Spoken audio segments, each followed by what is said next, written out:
पूछा गया था विराट कोहली के बारे में तो उन्होंने कहा था कि he was saving it for finals. Bharat जो है कल सेलिब्रेट कर रहा था, ऐसा लग रहा था कल ही दिवाली मन रही है। लास्ट एशियन जो टीम थी वो पाकिस्तान थी जिसने कि आईसीसी टूर्नामेंट जीता था। सूर्य कुमार यादव का वो कैच वो मुझे लगता है क्रिकेट हिस्ट्री का सबसे बेहतरीन कैच था। साउथ अफ्रीका की तरफ से क्लासिंग बैटिंग कर रहे थे तो उस टाइम ऐसा लग रहा था कि दिल हाथ में आ गया है। लास्ट ओवर हार्दिक पांड्या डाले और वो इतना अच्छा डाले कि वो लास्ट में 16 रन वो डिफेंड कर रहे हैं। हमारे इंडियन टीम के रोनाल्डो और मेसी है, कल दोनों ने T20 से रिटायरमेंट की घोषणा कर दी। जब भी भारत को विकेट की जरूरत होती है, बुमराह कहते हैं मैं हूं ना, तो कभी कभार ज्यादा रन्स खा लेते हैं बॉलर्स, लेकिन इसका ये मतलब नहीं है कि वो खिलाड़ी अच्छे नहीं। अंडर प्रेशर स्ट्रेस की वजह से वो कोलैप्स कर गए और उनकी जो बैटिंग लाइनअप है वो हमारे बॉलर्स के सामने धराशायी हो गई।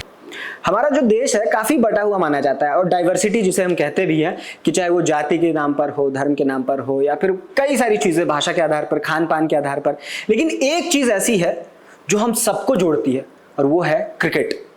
भारत में साउथ से लेके नॉर्थ, ईस्ट, वेस्ट हर जगह क्रिकेट का जो क्रेज है वो अपने आप में इतना भयंकर है कि जब मैच हो तो सारे इकट्ठे बैठ के देखते हैं, पूरी फैमिली आ जाती है, सारे दोस्त यार आ जाते हैं, क्योंकि वो एक सेलिब्रेशन होता है। कल का मैच जो बारबाडोस में T20 मैच जो फाइनल हुआ, कल कुछ ऐसा ही लम्हा हमें भारतीय टीम ने दिया और कल हमने मैच जीत लिया। जी हाँ, T20 वर्ल्ड कप फाइनल जो कल बारबाडोस में था वो भारतीय टीम ने जीता और लगभग 2013 के बाद कल हमने चैंपियंस ट्रॉफी जो 2013 में जीता था उसके बाद कल जाके हमने कोई ट्रॉफी जीती है और वो भी रोहित शर्मा के लीडरशिप में। आज हम इसी पे बात करेंगे। हमारे साथ हमारी सहयोगी समीक्षा है, उनसे बातचीत करेंगे और जानेंगे कि कल की जो पूरी की मोमेंट्स थे, की हाइलाइट्स थे, उस पर हम चर्चा करेंगे। तो चलिए बातचीत शुरू करते हैं। तो समीक्षा, सबसे पहले बताइए कल के मैच में सबसे बेहतरीन चीज आपको क्या लगा, सबसे मेन हाईलाइट क्या था आपके हिसाब से? देखिए, मेरे हिसाब से अगर हम पूरे टूर्नामेंट में जब विराट कोहली की बैटिंग का परफॉर्मेंस हम देखते हैं तो उनके बल्ले से कुछ खास रन आए नहीं थे। लेकिन जब रोहित शर्मा से पूछा गया था विराट कोहली के बारे में तो उन्होंने कहा था कि he was saving it for finals और वो उन्होंने सच साबित किया। फाइनल्स में उन्होंने बड़ी पारी खेली, बहुत अहम पारी खेली, जिसने इंडिया को एक सम्मानजनक स्कोर पे पहुंचाया, 177 के स्कोर पे पहुंचाया और वहां से हम लड़के हम जीते। हमारे बॉलर्स ने कहा, देखिए किसी भी एक खिलाड़ी को बोलना कि इनके वजह से हम गेम जीते हैं वो सही नहीं रहेगा, क्योंकि बॉलर्स ने बिल्कुल बॉलर्स ने भी काफी अच्छा एफर्ट दिया अपना। और सूर्य कुमार यादव का वो कैच वो मुझे लगता है क्रिकेट हिस्ट्री का सबसे बेहतरीन कैच था। कम से कम प्रेशर मैच में तो ऐसा कैच हम नहीं देखते हैं, बिल्कुल, क्योंकि मोस्टली जो फील्डर्स होते हैं वो भी थोड़ा नर्वस होते हैं, बावजूद उसके इस तरीके का कैच लेना वो अपने आप में बहुत ज्यादा ही अमेजिंग कैच था। जी जरूर, मतलब कल का जो मैच था वो किसी त्योहार से कम नहीं था। सेलिब्रेशन तो था कल पूरे भारत देश में। 12 बजे के आसपास जितने भी वीडियोस कल आ रहे थे हम सबने देखा कि किस तरीके से, चाहे वो मुंबई हो, दिल्ली हो या तमाम शहरों में या छोटे छोटे कस्बों में भी कल पूरा भारत जो है कल सेलिब्रेट कर रहा था। ऐसा लग रहा था कल ही दिवाली मन रही है। बिल्कुल, क्योंकि 2023 का जो हमने जब वर्ल्ड कप देखा था, जो हम फाइनल हार गए थे, उसके बाद दिल पे काफी गहरी चोट पड़ी थी। लेकिन कल का जो मैच था और फाइनल था वो जीत के इंडियन क्रिकेट टीम ने भारत को एक बहुत ही अच्छा पल दिया है जो शायद हमारे उस हार्ट ब्रेक को थोड़ा हील करता है। हाँ, तो जैसा आपने कहा कि जो 2023 का वर्ल्ड कप जब हम वनडे वर्ल्ड कप हारे थे तो उस जो वो टीस हमें मिली थी, कितना ओवरकम कर पाए हैं इस बार? आपको क्या लगता है फैंस के लिए वो वनडे वर्ल्ड कप हारना और T20 वर्ल्ड कप जीतना वो बैलेंस हुआ होगा? देखिए, बैलेंस तो नहीं हुआ है, क्योंकि वनडे वर्ल्ड कप की बात अलग है, वो अलग अहमियत रखती है और T20 वर्ल्ड कप जो है वो अलग अहमियत रखती है। लेकिन ये वर्ल्ड कप आना भी बहुत बड़ी बात है, क्योंकि जो 13 साल का इंतजार था कि हमने एक भी आईसीसी ट्रॉफी नहीं जीती थी। लास्ट आईसीसी ट्रॉफी जीतने वाली 2013 में हमने लास्ट आईसीसी ट्रॉफी जीता था, चैंपियंस ट्रॉफी। जी, और उस मतलब लास्ट एशियन जो टीम थी वो पाकिस्तान थी जिसने कि आईसीसी टूर्नामेंट जीता था। लेकिन अब हमारे भारत ने जो है वो आईसीसी टूर्नामेंट जीत लिया है, तो ये वेट जो था इतने सालों का वो टूटना काफी जरूरी था, ताकि हमारे टीम का जो मनोबल है वो भी बढ़े आगे आने वाले टूर्नामेंट्स के लिए। जैसे अभी 2025 में हमारा चैंपियंस ट्रॉफी होने वाली है, तो उसके लिए भी काफी जरूरी था ये जीतना, ताकि हमारे जो खिलाड़ी हैं उनका मनोबल बढ़े, वो सेम एटीट्यूड के साथ जाए और चैंपियंस ट्रॉफी फिर से जीत के लेके। अच्छा, कल के मैच में आप परफॉर्मेंस वाइज अगर बात करें तो आपको क्या लगता है कि लास्ट के जो कुछ ओवर्स थे, ऐसा कहा जा रहा था कि जो कमजोर दिल वाले वो मैच को ना देखें? बिल्कुल, क्योंकि लास्ट के 5 ओवर जिस तरीके से बीते हैं वो हर पल लग रहा था मैच कभी इस तरफ है कभी उस तरफ है। तो उसमें आपको सबसे इंटरेस्टिंग मोमेंट कौन सा लगा लास्ट के 5 ओवर की अगर बात करें तो? देखिए फाइनल मैच था और जब मैच ऐसा हो तब इसको फाइनल कहना बिल्कुल सही रहेगा, क्योंकि अगर ऐसा फाइनल मैच नहीं होता तो फाइनल देखने का कोई फायदा नहीं है, मजा नहीं है। exactly. जी। लेकिन अगर मैं लास्ट के 5 ओवर की बात करूं तो जब साउथ अफ्रीका की तरफ से क्लासेन बैटिंग कर रहे थे तो उस टाइम ऐसा लग रहा था कि दिल हाथ में आ गया है शायद, वो रौद्र रूप में नजर आ रहे थे बिल्कुल, जब मुझे ऐसा लग रहा था कि ट्रेविस हेड की आत्मा उनके अंदर आ चुकी है। जी बिल्कुल। तो उसके बाद जब वो उनका मोमेंट चल रहा था उस टाइम ऐसा लग रहा था कि इंडिया के हाथों से ये मैच जाने वाला है, क्योंकि वो 30 बॉल पे 30 रन चाहिए थे। रन बॉल का मोमेंट था वो पूरे तरीके से, लेकिन जब उनकी विकेट आई उस वक्त मोमेंटम बदला और मुझे लगता है तब जाके साउथ अफ्रीका कोलैप्स कर गई। उसके बाद हमेशा से उनको ये जब फाइनल का ऐलान हुआ था तभी कहा जाता था कि generational chokers versus decade chokers. जी, तो देखिए मैं उनका अपमान तो नहीं करूंगी क्योंकि साउथ अफ्रीका काफी अच्छी टीम है, बेहतरीन टीम है, उन्होंने यहाँ तक आए, उन्होंने काफी टक्कर दी है, उन्होंने भी जीतने की कोशिश की, लेकिन after all the best team wins. जी, और कल के मैच में जो जिस तरीके से लास्ट के 5 ओवर बीते तो उसमें कुछ कुछ इंटरेस्टिंग मोमेंट्स है, चाहे वो पांड्या का वो विकेट लेना क्लासेन का, उसके बाद बुमराह का वो अटैक और उसके बाद फिर जो सूर्य कुमार का कैच है, तो इन सब में आपको क्या लगता है कि सबसे अगर टॉप में रखा जाए तो किस मोमेंट को आप रखेंगी? देखिए ऐसे तो पूरे देश में अभी सूर्य कुमार यादव की बहुत जय जयकार हो रही है कि उन्होंने वो जो कैच लिया वो काफी शानदार कैच था, लेकिन मैच ही था, कप ही था एक तरह से। बिल्कुल ऐसा लग रहा था कि वो जो कप है वो हवा में है और सूर्य कुमार उसको पकड़ने की कोशिश कर रहे हैं। लेकिन मैं अपने नजरिए से देखूं तो मेरे लिए हार्दिक पांड्या का 20वां जो ओवर था, लास्ट ओवर था, वो करना बहुत ज्यादा मुझे ऐसा लगा कि रिस्क का काम था, क्योंकि आप हार्दिक पांड्या जैसे बॉलर है, मतलब हमारे पास जैसे बॉलर्स हैं मौजूद है, बुमराह है, अर्शदीप है, लेकिन हमारे पास ऑप्शंस भी तो नहीं थे क्योंकि 4 ओवर खत्म हो चुके थे अर्शदीप के, 4 ओवर खत्म हो चुके थे बुमराह के, तो लास्ट ऑप्शन हमारे पास एज अ फास्टर बॉलर वही मौजूद थे, हार्दिक पांड्या। लेकिन जैसे हमने मतलब पहले के वो देखे हुए हैं उनकी बॉलिंग, तो मतलब हमने ये एक्सपेक्ट नहीं किया था कि शायद लास्ट ओवर हार्दिक पांड्या डाले और वो इतना अच्छा डाले कि वो लास्ट में 16 रन वो डिफेंड कर ले, और उन्होंने किया, साथ में उस ओवर में उन्होंने 2 विकेट्स भी चटकाई। और जो 2 सबसे इंटरेस्टिंग विकेट उन्होंने लिए, एक तो क्लासेन का और उसके बाद एक मिलर का, ये 2 विकेट लेना कहीं ना कहीं वो मैच का टर्निंग पॉइंट था। देखिए जब तक डेविड मिलर पिच पे थे मुझे ऐसा लग रहा था कि शायद से साउथ अफ्रीका जीत सकती है, लेकिन जैसे ही डेविड मिलर का वो जो कैच सूर्य कुमार यादव ने लिया, वो मैच पूरे मुझे ऐसा लगता है वो पूरे मैच का टर्निंग पॉइंट था वो कैच। क्योंकि कहते हैं कैचेस विन द मैचेस। और कल ये साबित उन्होंने करके भी दिखाया। बिल्कुल। और उसके अलावा आपको क्या लगता है कि किस प्लेयर ने और अच्छा काम किया? बुमराह पे हम बात करते हैं, बुमराह की बॉलिंग अटैक आपको क्या लगता है कि कैसी है? क्योंकि जब रोहित शर्मा से पूछा गया कि बुमराह के बारे में कि वो क्या सोच रखते हैं बॉलिंग करने से पहले, क्योंकि रोहित शर्मा कैप्टन है, उनके टीममेट भी हैं, तो इस तौर पे उनको उनका मे बी जो थॉट प्रोसेस है पता हो, तो इसके जवाब में उन्होंने यही कहा कि वो हमें पता है कि वो बुमराह ऐसा कर लेंगे, पर कैसे कर लेते हैं ये हमें भी नहीं पता है। तो आपको क्या लगता है वो क्या उनके अंदर है जो ऐसे मोमेंट्स में वो जो डेथ ओवर है उसमें वो ऑपोजिशन को डेथ में ही पहुंचा देते हैं? जी देखिए जो बुमराह है ना, वो मतलब वो शायद रोहित शर्मा ने सही वर्ड इस्तेमाल किया था, वो मैजिशियन है। वो क्या करते हैं कैसे करते हैं पता नहीं, लेकिन जब भी भारत को विकेट की जरूरत होती है बुमराह कहते हैं मैं हूं ना, वो आते हैं, वो विकेट निकाल के देते हैं, और वो जो मोमेंटम वहां से चेंज होता है ना। और जो इनकी बॉलिंग हमारी जो बॉलिंग लाइनअप है, जब अगर हम बुमराह को देखते हैं, उनकी जो परफॉर्मेंस देखते हैं, उन्हें देख के और भी बॉलर्स का मनोबल बढ़ता है और उनका खुद का कॉन्फिडेंस तो बढ़ता ही है कि अगर मैंने इसकी विकेट चटकाई तो मैं दूसरी विकेट भी चटका सकता हूँ और मैं मैचेस को अपनी तरफ खींच सकता हूँ। और अगर हम देखें हमारी बॉलिंग लाइनअप की, मैं जितनी तारीफ करूँ उतनी कम है, क्योंकि अगर हम पाकिस्तान का भी मैच देखें, जो इंडिया पाकिस्तान का मैच, उस टाइम भी पाकिस्तान को 48 बॉल से 48 रन चाहिए थे, वो भी रन बॉल मैच था। वहां से हमने उनकी नाक के नीचे से जीत छीनी। कल हमने फाइनल में साउथ अफ्रीका के गले से हम जीत छीन के अपने पास लाए हैं। अगर ये कोई कर सकता है पूरी दुनिया में तो वो सिर्फ और सिर्फ इंडियन टीम है। जी। और ये एक और खास चीज है कि कल के मैच में बुमराह को जब बैटिंग करते बॉलिंग करते जब हम देख रहे थे, तो टॉप ऑर्डर के जो बैट्समैन थे साउथ अफ्रीका के, वो भी उनको डिफेंड कर रहे थे। T20 मैच में जहां पे बहुत ज्यादा रन चाहिए होते हैं, उसके बावजूद भी जो रिक्वायर्ड लिस्ट, जो रिक्वायर्ड आस्किंग रेट जो मैच में था वो 10 के ऊपर के आसपास था, उसके बावजूद भी बुमराह को वो डिफेंड कर रहे थे और प्लेड कर रहे थे।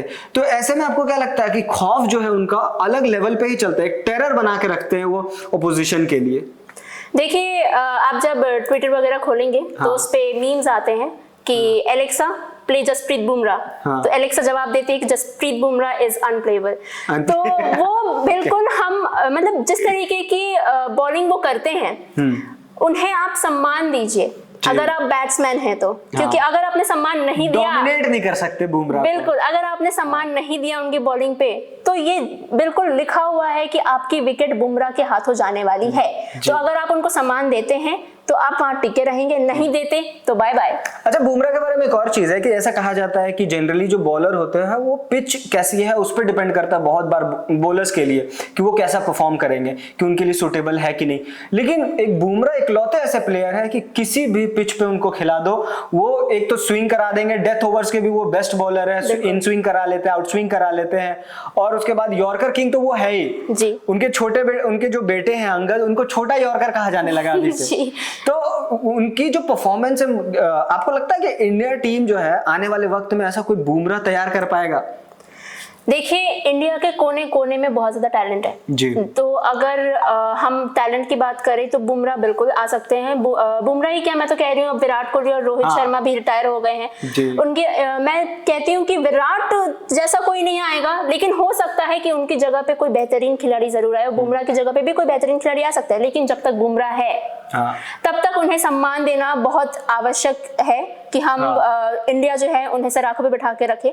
और मैं हार्दिक पांड्या की भी बात करना चाहूंगी क्योंकि इन्हें आईपीएल में बहुत ट्रोल किया गया। मुंबई में रोहित शर्मा को कैप्टेंसी से हटा के जब इन पांड्या को बनाया गया तो मुंबई के फैंस को ये चीज ज्यादा पसंद नहीं आई थी। तो आपको लगता है कि जिस तरीके से कल उन्होंने बोला भी इस चीज को कि पिछले 6 महीने से मैं जिस चीज से गुजर रहा था, अब वो सही मोमेंट है कि मैं अपने आप को ओपन अप करूं, तो आपको लगता है ये जो पर्सनल सफरिंग थी उनकी, कल का जो मोमेंट था उन्होंने चेरिश किया इस चीज को, तो उनके लिए आप क्या कहेंगे?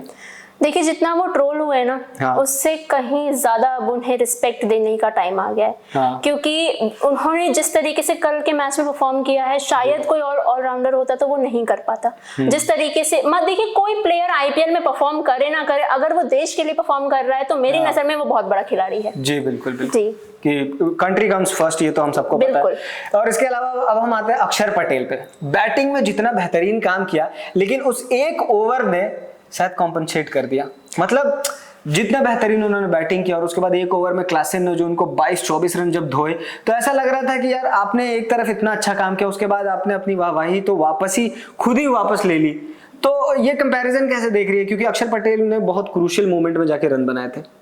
देखिए जब हम उनकी बैटिंग की बात करते हैं तो एक बापू थे जिन्होंने साउथ अफ्रीका को मदद की थी, और एक बापू है जिन्होंने साउथ अफ्रीका की बॉलिंग को धराशायी किया। इस पे एक मीम भी है कि साउथ अफ्रीका आपके लिए बापू हानिकारक है, इस पे एक मीम भी मैंने देखा। लेकिन जब उनकी बॉलिंग की बारी है, देखिए पूरे टूर्नामेंट में हमने देखा है कि उनकी बॉलिंग काफी अच्छी रही है, लेकिन कल जिस अंडर प्रेशर में साउथ अफ्रीका खेल रही थी, ये बड़ा ओवर उनकी तरफ से आना जायज था, क्योंकि वो भी जानती थी कि हम अपने देश के लिए खेले, पहला हम फाइनल खेल रहे हैं, हमारे लिए ये जितना बहुत ही जरूरी है। तो किसी एक बॉलर को टारगेट करना बहुत जरूरी था और वो उनके लिए अक्षर पटेल बने जी। कभी कभार ऐसा होता है कि मोमेंटम बिगड़ जाता है बॉलर का, कभी कभार ज्यादा रन खा लेते हैं बॉलर्स, लेकिन इसका ये मतलब नहीं है कि वो खिलाड़ी अच्छे नहीं है जी। तो साउथ अफ्रीका के बारे में कुछ बात करते हैं कि साउथ अफ्रीकन टीम जो है, चौकस का टैग उन पे सालों साल से लगा हुआ है, और इंडियन टीम को भी मॉडर्न डे चौकस का कहा जाने लगा, क्योंकि पिछले 11-12 साल में जिस तरीके से इंडियन टीम ने मैच खेला है, नॉकआउट गेम में बहुत खराब परफॉर्म करते आए हैं इंडियन टीम भी। तो कल ऐसा लग रहा था कि 2 चौकस के बीच की लड़ाई है, अब उसमें एक जो परमानेंट चोकर है और एक जो मॉडर्न डे चोकर है, दोनों में कौन जीतता है, कल इसकी मोटामोटी लड़ाई थी। ऐसे में साउथ अफ्रीका टीम के लिए वो बहुत सिंपैथी है। लोगों को लग रहा था कि वो टीम जो है बहुत अच्छी टीम रही है शुरुआत से ही, उसके बावजूद भी एक भी जो आईसीसी ट्रॉफी उनके हाथ में नहीं है। तो साउथ अफ्रीकन टीम के परफॉर्मेंस को कैसे देखती है और वो कोलैप्स क्यों कर जाती है टीम ऐसे मोमेंट्स में? देखिए साउथ अफ्रीका की टीम बहुत ही बेहतरीन टीम है। वो कभी कभार क्या, मैं तो कहूंगी कि हर गेम में अगर आपके पास हार्ड वर्किंग प्लेयर्स है ना, तो उनके साथ लक भी बहुत ज्यादा एक अहम रोल प्ले करता है कि आप में आपके टीम के साथ लक है या नहीं है। और जैसे साउथ अफ्रीका की टीम है वो सेमीफाइनल्स तक पहुंचती है लेकिन उसके बाद वो बाहर निकल जाती है। आज जो उन्होंने मतलब कल जो उन्होंने फाइनल खेला वो मैं कहूंगी कि वो कोलैप्स इसलिए कर गई, शायद ऐसा हो सकता है कि वो अंडर प्रेशर खेल रही थी। उनके लिए प्रेशर भी था, उनके लिए एक्साइटमेंट भी थी कि हमारा पहला वर्ल्ड कप है और सामने खड़ी थी भारतीय टीम, सामने खड़े थे जसप्रीत बुमराह, हार्दिक पांड्या जैसे।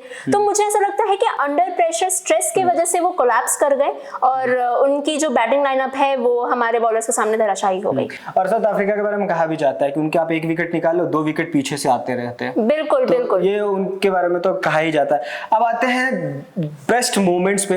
कल विराट कोहली और रोहित शर्मा जो लीजेंड है, हमारे गोड कहा जाता है, ग्रेटेस्ट ऑफ ऑल टाइम कहा जाता है, हमारे इंडियन टीम के रोनाल्डो और मेसी है, कल दोनों ने T20 से रिटायरमेंट की घोषणा कर दी। क्या लगता है कि उनकी जो लेगेसी है कभी इंडियन टीम उसको कवर अप कर पाएगी? कौन आपको दिखता है उनके लिए, या उनके रिटायरमेंट को कैसे देखती हैं? देखिए क्योंकि क्रिकेट के 2 बहुत बड़े दिग्गज इस फॉर्मेट से रिटायरमेंट ले चुके हैं तो उनकी कमी काफी महसूस होगी आगे आने वाले समय में कि शायद विराट रहते तो संभाल लेते पारी को, शायद रोहित शर्मा रहते तो कर लेते। उनकी कैप्टनसी काफी अच्छी है लेकिन अगर हम देखें तो हमारे पास अब भी काफी ज्यादा अच्छे बेहतरीन प्लेयर्स हैं। रिंकू सिंह है, शुभमन गिल है, यशस्वी जायसवाल है हमारे पास, ऋषभ पंत काफी यंग प्लेयर है जी। तो जैसा कि विराट कोहली ने रिटायरमेंट लेते समय कहा कि अब जो अगला जनरेशन है उससे आना चाहिए, वो टेक ओवर करे, तो बिल्कुल हमें अपने आने वाले खिलाड़ियों पे पूरा भरोसा है कि वो रोहित शर्मा और विराट कोहली की जगह बखूबी निभाएंगे। और जैसे कि विराट कोहली ने जब अपना T20 का डेब्यू किया था, उन्होंने डेब्यू मैच में भी मैन ऑफ द मैच जीता था और लास्ट मैच में भी उन्होंने मैन ऑफ द मैच जीता और साथ में ट्रॉफी जीती। तो मुझे नहीं लगता कि अपना T20 करियर से रिटायरमेंट लेने से पहले कोई इतना अच्छा मोमेंट होगा कि आप ट्रॉफी के साथ इसे खत्म कर रहे हैं। और ये रोहित शर्मा के लिए भी ये बात सच है क्योंकि वो 2007 में T20 वर्ल्ड कप के में वो टीम का हिस्सा थे और उसके बाद अभी भी वो टीम का हिस्सा है। उस समय एज अ टीममेट थे लेकिन आज एज अ कैप्टन वो टीम को जिता के उनके लिए काफी बहुत बड़ी बात है क्योंकि देखिए रोहित शर्मा एक सेल्फलेस कैप्टन है। हाँ। वो अपनी इनिंग्स जब वो खेलते भी हैं, जब वो बैटिंग भी करते हैं तो वो ये नहीं देखते कि मेरी सेंचुरी पूरी हो जाए या वो बस इतना देखते हैं कि मैं अपनी टीम के लिए एक नींव खड़ी कर दूं कि अगर मेरी विकेट गिर भी जाए तो आगे आने वाले जो हमारे बैट्समैन हैं वो इस पारी को संभाल ले, नेचुरल गेम खेल सके। क्योंकि उनकी बैटिंग में हमने ये भी देखा है कि वो आते जाते एक टाइम में ऑस्ट्रेलियन टीम, मुझे याद है कि Ricky Ponting, Matthew Hayden open करते, एडम गिलक्रिस्ट और मैथ्यू हेडन ओपन करते थे, उसके बाद फर्स्ट डाउन आते थे रिकी पॉन्टिंग और उसके बाद फिर क्लार्क और ये सारे बैट्समैन आते थे। तो उसमें एडम गिलक्रिस्ट जो विकेट कीपर भी थे ऑस्ट्रेलिया के, उनकी जिम्मेदारी सिर्फ यही थी कि आपको अटैकिंग गेम खेलना है। सारा प्रेशर जो है बैटिंग से, जो बैटिंग लाइनअप हमारी होगी उसका पूरा प्रेशर आपको खत्म करना है, आपको अटैकिंग गेम खेलना है, आपकी जितना रन बोर्ड पे लगा दे वो बोनस होगा। तो इस तरीके से वो टीम ऑस्ट्रेलियन टीम थी और यही चीज मैंने देखा कि रोहित शर्मा ने इंडियन टीम के साथ किया कि वो ओपनिंग जब करते थे तो एकदम अटैकिंग गेम खेलते थे, पिच कैसी भी हो वो एकदम शुरुआत से अटैक करते थे। देखिए ये माइंडसेट होना काफी ज्यादा जरूरी है। डोमिनेटिंग माइंडसेट के साथ वो आए थे फील्ड पे, रोहित शर्मा भी। वो अपने ऊपर एक रिस्पॉन्सिबिलिटी लेके चलते हैं कि अगर मैं हूं यहाँ पे तो पूरी जो पेविलियन में पूरी टीम बैठी है उनको टेंशन लेने की कोई जरूरत नहीं है। तो वो माइंडसेट होना काफी जरूरी है और ऐसा ही माइंडसेट हमेशा से ऑस्ट्रेलियन टीम का भी रहा है कि हमने उनको देखा भी है कि अगर वो उनके बैट्समैन जो जल्दी आउट हो जाते हैं तो वो पेविलियन में जाके कभी बैट पटकते हैं, कभी वो अपने आप से काफी नाराज हो जाते हैं जी। तो ये और यही कारण है, यही माइंडसेट का कारण है कि आज तक जितने भी आईसीसी टूर्नामेंट्स हुए उनमें सबसे ज्यादा विनर्स के रूप में हमने ऑस्ट्रेलिया को देखा है। 7 आईसीसी ट्रॉफीज हैं उनके पास। बिल्कुल। तो अब जब हमारे भारतीय टीम का भी माइंडसेट ये हो रहा है तो मैं काफी खुश हूँ इस चीज से कि बहुत ज्यादा फोकस्ड है हमारी भारतीय टीम और अब मुझे लगता है कि ऑस्ट्रेलिया को इस रेस में क्रॉस करने का टाइम आ गया है। चलिए, और एक और जो हमारे प्लेयर है मैं उनका नाम लूंगा, राहुल द्रविड़। प्लेयर नहीं, कोच थे, लेकिन राहुल द्रविड़ के बारे में वो, क्योंकि उन्होंने, उनका स्टेटमेंट भी आया, उन्होंने कहा कि मैं उतना लकी नहीं था कि एक प्लेयर होते हुए मैं इस ट्रॉफी को हाथ लगा पाऊं, लेकिन एक कोच के तौर पे जब ये मौका मिला तो उन्हें बहुत खुशी हो रही है। तो राहुल द्रविड़ कल जो मैंने देखा जब मैच जीत गए हमने ट्रॉफी उठाई, जब मैंने देखा राहुल द्रविड़ को उस जोश के साथ, मैंने आज तक कभी राहुल द्रविड़ को इतने इतना सेलिब्रेट करते हुए कभी नहीं देखा। और आपने चक दे इंडिया फिल्म देखी होगी, जब लास्ट में शाहरुख खान जो इमोशन जो उनका दिखता है, मुझे लगता है राहुल द्रविड़ उस टाइम वही फील कर रहे होंगे बिल्कुल कि एज अ कोच मैं यहाँ तक ले आया इस टीम को, हमने T20 वर्ल्ड कप का खिताब अपने सर सजा लिया है और उस सम्मान के साथ हम वापस भारत जाएंगे, तो ये चीज काफी बड़ी है। चलिए, तो ये थी हमारी पूरी बातचीत की किस प्रकार से कल T20 वर्ल्ड कप बारबाडोस में इंडिया टीम ने जीता है और कई बेस्ट मोमेंट्स हमें दिए हैं पूरे देश को सेलिब्रेट करने के लिए, चेरिश करने के लिए। बहुत सारे मोमेंट्स हमारे पास, लेकिन उन्हीं मोमेंट्स के बीच विराट कोहली की रिटायरमेंट और रोहित शर्मा की रिटायरमेंट की जो घोषणा है T20 फॉर्मेट से, ये भी कहीं ना कहीं एक चुभने वाली चीज है, लेकिन फिर भी ठीक है, कोई बात नहीं। देश को काफी चीजें सेलिब्रेट करने के लिए मिली है। तो कैसी लगी हमारी ये पूरी बातचीत, हमें कमेंट करके जरूर बताएं, और खबर पसंद आई हो तो लाइक करें, शेयर करें और चैनल को सब्सक्राइब जरूर करें। धन्यवाद।